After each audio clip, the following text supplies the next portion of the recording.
Good morning, everybody. We're starting the day slightly differently today. I'm not in riding clothes for once. Actually, dressed in normal clothes. It's 7:30 on a Sunday morning.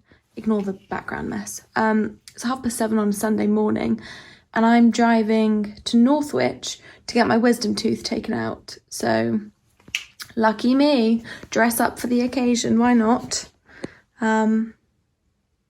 Yeah, let's go. This is an outfit that I'd like to call, I don't want to go anywhere near a horse this morning. So I've got my hair in a sleek ponytail, but it's tucked in. We'll deal with that after I've been driving for an hour. I got this blazer. It's vintage, and the cardigan is vintage as well. I'm layering a lot because it's so cold outside. Black turtleneck, black leggings, black boots. It is what it is. Black bag. I feel fancy. Later I'm going to feel like absolute poo, I'm sure. But we will see. The dentist that I'm going to is Chester Road Dental Practice in Northwich. And it's actually my friend's partner is pulling my tooth out. So if they're any good, I'll include this clip. If he wounds me for the rest of my life and gives me a phobia of dentists, then I shan't. Or maybe I will and I'll shade them. Ooh. No, they're lovely people. And he's x-rayed my tooth, made sure that he's happy to take it out, because my normal dentist was just being really... He was like, oh, you've got to have a problem with your wisdom tooth 3 times in a year before we will consider taking it out. And I thought, what a load of rubbish. It's my tooth. I want it taken out. I understand the risk. I'm happy to pay for it. But just do... Hello, baby doll. Just rip it out. So Will is going to take it out for me. He's obviously explained the risks to me and said that it's not a no-risk procedure. He's x-rayed it and he said he's very happy that it shouldn't be complicated. So I'm going under local anaesthetic, which is fine. I'm not bothered by needles. So later, hopefully, I won't be too puffy and swollen. I'm going to take Dylan with me and he can have a sleep in the car whilst I'm under the knife. See you later. I am a little bit concerned at the moment because I'm driving to Northwich to the dentist. I just told you that a second ago. And I've got no petrol. And is anywhere going to be open at 8 o'clock on a Sunday morning? It's okay. We are at a garage. The gods are obviously on my side this morning. Very, very pleased with that result. I didn't think they would be open. But then again, why would I know? I've not travelled anywhere for a year. Cool. It's been so long since I filled up that I nearly put petrol in my car, and it's a diesel. You're crying. What are you crying for?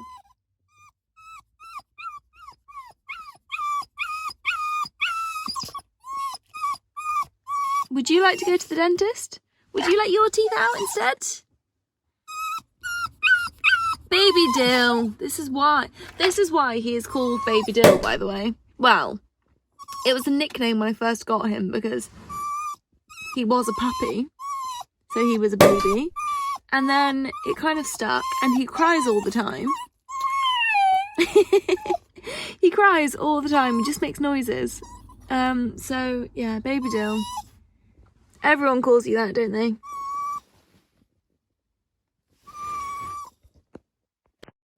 Are you going to stop crying at any point? Probably not. What shall we do whilst we wait for me to go and get my teeth out? Tooth. Singular. I'm only getting one taken out. And the problem, I think, as a professional dentist, I think that the problem is because my wisdom tooth has partially come through and there's no more room for the other half. So it's sort of just trying to shove itself through the bone, but there's nowhere for it to go.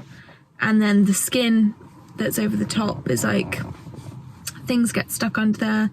And yeah, it just needs to come out. I mean, I had train track braces when I was 14, 15, 16 maybe.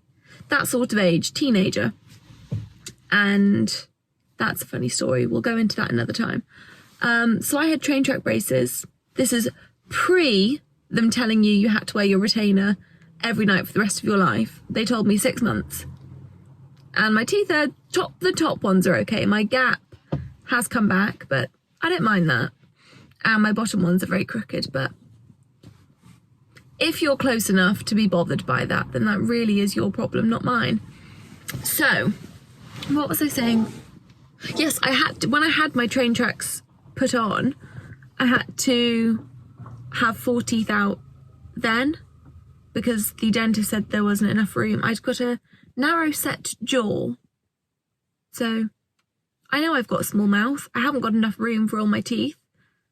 So why my dentist wouldn't just agree to take this out is just, it's baffling, it's confusing to me. I don't understand. I have absolutely nothing better to do. I might as well tell you the story about why I had braces. So, when I would have been 12, I was in year 8 at school, and I went to a show jumping competition on my pony, and I was walking the course, and I thought, bloody hell, these look big. And oh, there's someone getting out their car, they're gonna watch me, think I'm weird. So I'm walking the course and I'm thinking, these are enormous, I'm gonna die. And I said to my dad, I was like, Dad, these look really big. What size are these? Like, how big are these? And he said, no, Jennifer, these are just what you normally jump. It's just you're nervous, that's all. So I was like, all right, okay. And I walked the course, and there was this one particular oxer that I was petrified of, and it was in the jump off. It was a 2-phased competition, so it was like jump 12 or something, an oxer right off the corner, and it was big and square, and I have never been a fan of big oxers. They do just scare me. So I thought that I was going to die over this fence. Anyway, I start my round on my pony, and she is flying, like we are on fire, and I'm thinking to myself, bloody hell, like I could win this. Here we go, I'm going. And then I get into the jump off and I'm still clear, and I'm like, right, I know what I've got to do. I've just got that one fence. All I was thinking about was that one fence. And I come up to it and I'm like, I'm gonna die. I can't, so scared. And I just sort of hope for the best, put all my effort into getting over it. And she jumped it, cleared it, landed, everyone's fine. And I was like, oh my God. And I was just elated that I'd made it over. I was so happy. Even talking about it now, I remember feeling so ecstatic that I'd got over the fence. Anyway, it's on a related distance. We're 6 strides away from another oxer, but Jennifer here is in cuckoo land, thinking she's the best rider in the world. So I'm just like, doopy down to this oxer.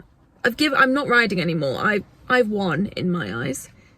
And my poor pony, she went to take off about 2 strides away from the jump. And then, so I went into my jumping position. Obviously I'm 12, it's not that brilliant. She then decided, actually, no, I'm not going to take off. So she went back down, and I went straight over her head, landed face first into the jump, and knocked myself out. And then I, came round quite quickly, went to my pony, who was just sort of stood over me. I went and just grabbed hold of the reins and started walking out of the arena, utterly embarrassed. And then I fell over and blacked out again. And I got up and I dusted my breeches off, and I thought, God, this is weird. And I started walking out the arena again, and my brother came sprinting towards me, and he was like, said the F word rather audibly. And I was like, that's weird. Look down, and I'm wearing all my whites, my show jumping whites. There's blood everywhere, and I'm just hysterically screaming because I wasn't in pain. I didn't feel a thing. I just saw this blood and thought, oh my God, I'm dying. And then it turned out I'd knocked my 2 front teeth. They were still attached to my mouth, although at the time no one knew because there was so much blood, they thought I'd left them in the arena. So the competition officials are in the arena looking for my teeth to put them in some milk. I'm screaming hysterically. I've got tissues all in my mouth, there's blood everywhere.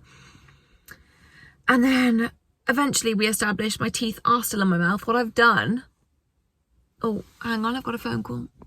I've just been called into the dentist, so we'll finish that story later if I'm still able to talk. We'll see. But the suspense is going to keep me going. Hey guys, just been injected. I'm very numb. Doesn't Amy look lovely in her little hazmat suit? Am I puffy yet? Am I a bit puffy? No, you're alright. Just coming out of the dentist, and actually that was such an easy procedure. I'm a little bit swollen, but it's to be expected.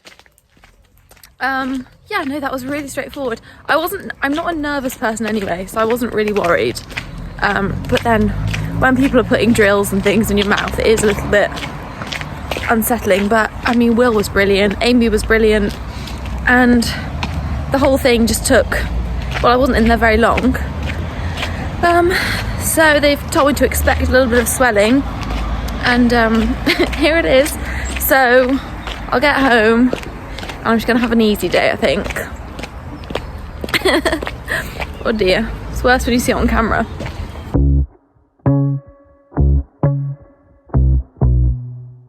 Having your wisdom tooth out, easy peasy. I need to finish off my story, don't I? About my tooth. But you can, shall I finish off the story? No, I'll give you an update on how I am. I'm fine. The swelling's gone down quite a lot. I'm not in too much pain because I've been on it with the painkillers. And all I've done, I've pottered around doing bits of gardening. I've planted some potatoes and some peas. And I've just watered all the pots and checked my little greenhousey bit. I've walked the dog. He's had a couple of walks. And I've just been generally spending time with the horses. Because if I just sit down and try and nap or feel sorry for myself, I just feel worse. I'm fine. So thank you again to Will and Amy, because you have looked after me very well. Although I have broken a little rule. In the aftercare, it said for 24 hours afterwards, you can't drink hot drinks. 24 hours. I think I lasted 2 hours, and I've not had boiling hot cups of tea. They have been slightly cooler than what I would usually drink, but still, I can't go 24 hours without a cup of tea. That's crazy. It's treason.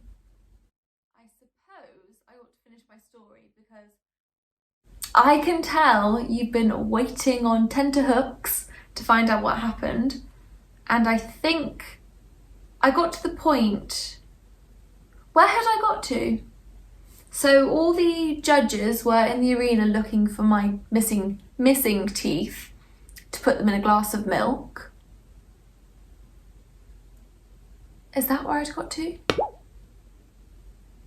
I'm gonna watch the other clip and then I'll know, won't I? Okay, so I kind of got to the point where the judges were in the arena looking for my teeth. And we then realised that my teeth were actually still in my mouth. There was just a lot of blood. What I had done was I must have fallen off and put my face on the poles, and I'd caught my two front teeth on the pole, ripped them forwards. Not out, but they'd just come out. Instead of being like that in my mouth, they were like that. So they were sticking out my mouth at 90 degrees. Maybe not quite 90, I remember them being a little bit wonky. Couldn't even get that right, could I? And I had put one of them through my lip there, can you see?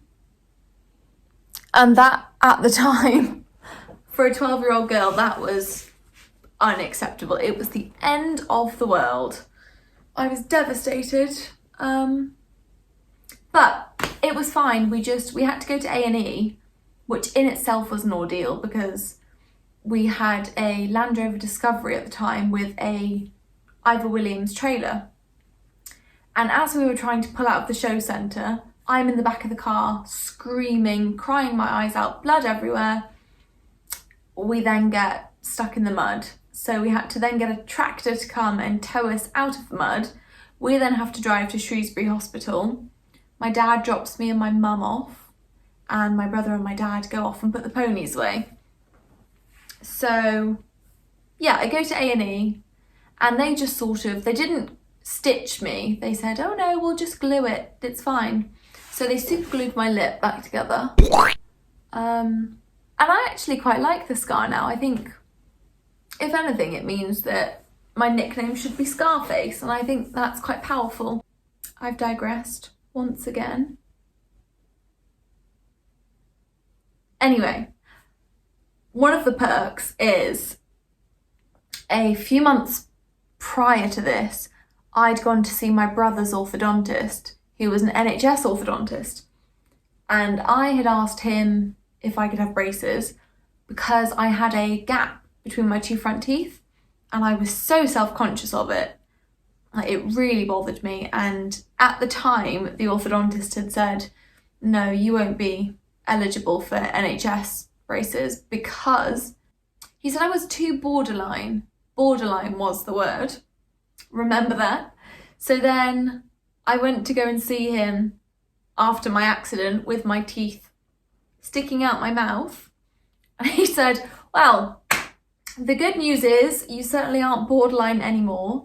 And he fast-tracked me, which wasn't that quick. I still had to wait probably 6 to 9 months to get my train tracks on. And in that time, I was bullied relentlessly by my brother. He called me Nanny McPhee. So thank you, John. To this day, I still have not forgiven you. Those scars will haunt me for the rest of my life.